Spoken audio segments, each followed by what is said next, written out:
Hello everyone. In this video we will discuss about nutrition in human.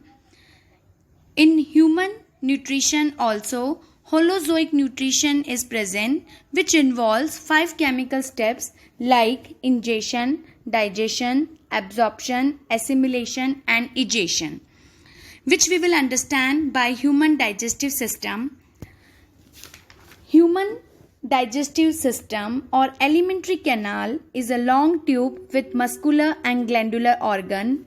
It extends from mouth to anus. That means from mouth to anus, this tubular part is known as alimentary canal. First part is mouth. So, ingestion part is mouth, which includes buccal cavity and salivary gland. In buccal cavity, teeth and tongue are present.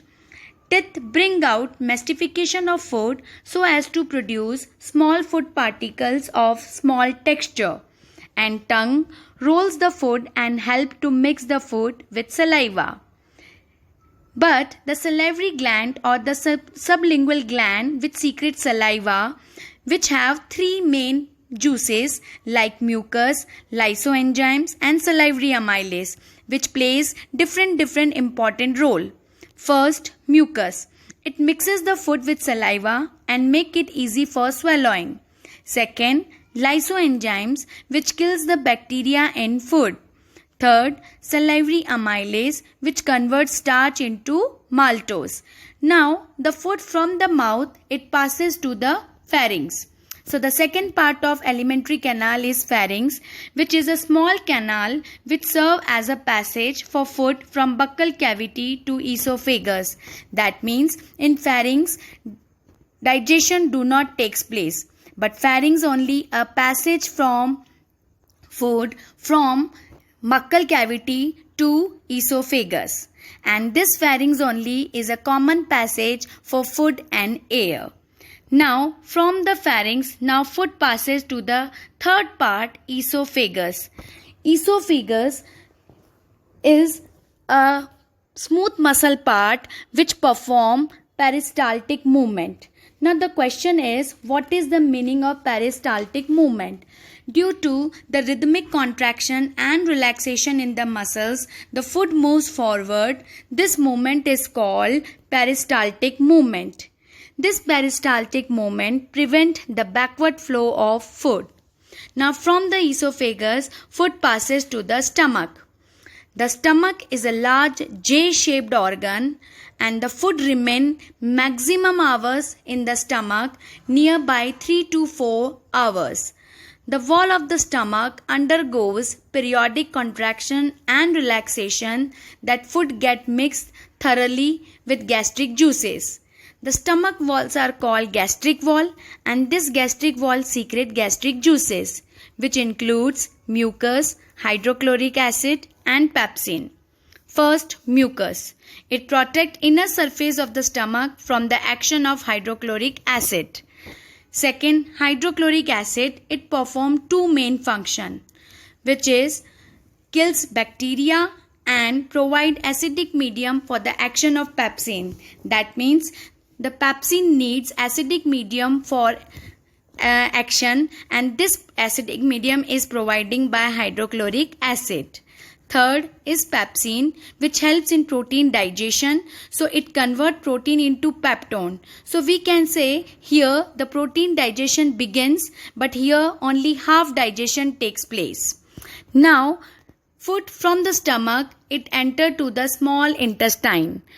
Small intestine is the longest part of the alimentary canal, which is almost 6.5 meter and 2.5 centimeter in diameter, which is fitted into a compact space due to the extensive coiling structure.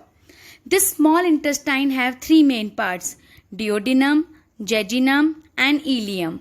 The end of the stomach and the starting of the small intestine, this part is called duodenum, and after duodenum the coiled part is called jejunum, and the end of the small intestine which finally open into large intestine, that end part of small intestine is called ileum.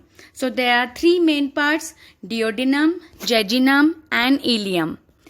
Duodenum is a part in which two ducts are going to open. As you can see in this diagram, in duodenum, two ducts are going to open. One is a bile duct and second is a pancreatic duct.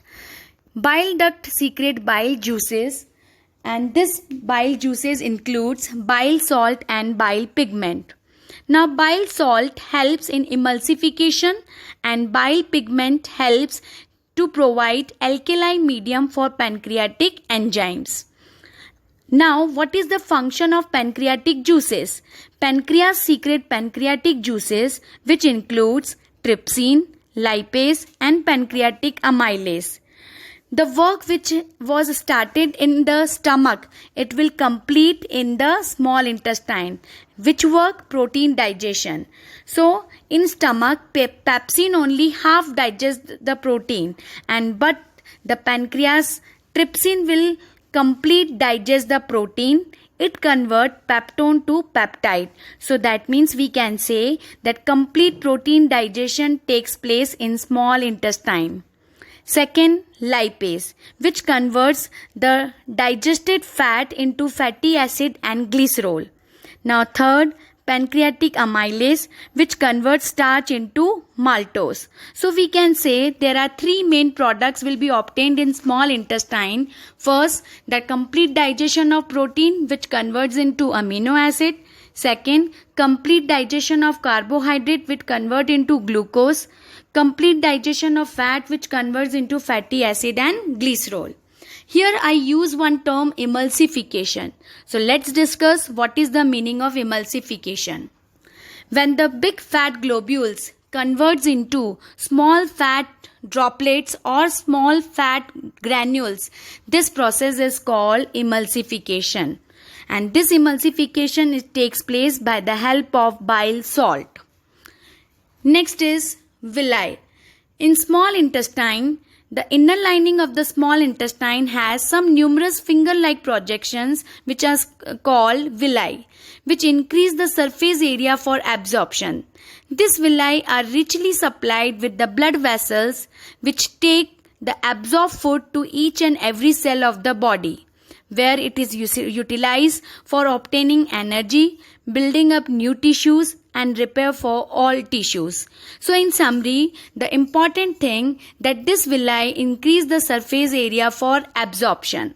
Here one more interesting thing, that the small intestine of the herbivorous is more longer than carnivorous.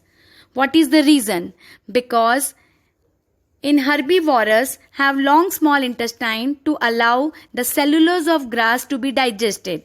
But the carnivorous which used to eat flesh which easier to digest, hence this carnivorous like tigers and all have shorter small intestine.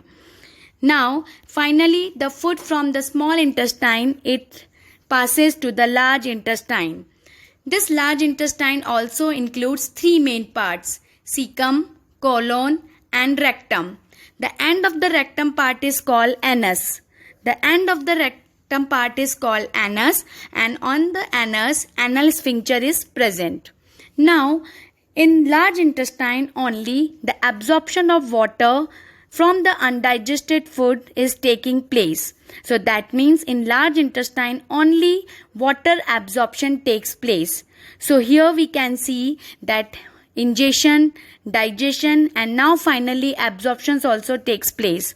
Now after absorption, what is the remaining part is there? It is total waste, which through the anus, when this anal sphincter gets open, this waste will removed out, which is called egestion. So this way we can see that the holozoic nutrition will be followed in human, which we can understand by this human digestive system. Thank you. Have a nice day.